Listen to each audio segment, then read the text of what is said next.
ជាឡានឡានទៅរត់ជុំអូយ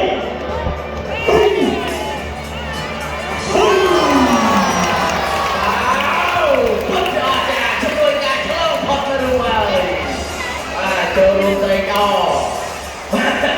រឥឡូវនេះមកតអស់ទេជាមួយខាងមួយរូបទៀតហើយបានលេងបង្ហាញនៅកងកណ្ដាស់ដែលទុកចិត្តសម្រាប់មើលខាងមុខនេះបាទកងកណ្ដាស់ដែលមានកំហុសតូចឥឡូវនេះលោកអែមរ៉ាក៏អត់ទៅជួបជាមួយនឹងមីសេត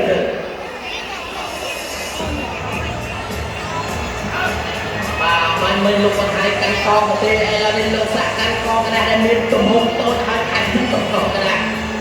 ចាំមើលទៅឆ្លងផុតទេទៅធ្លាក់ទៅមួយការ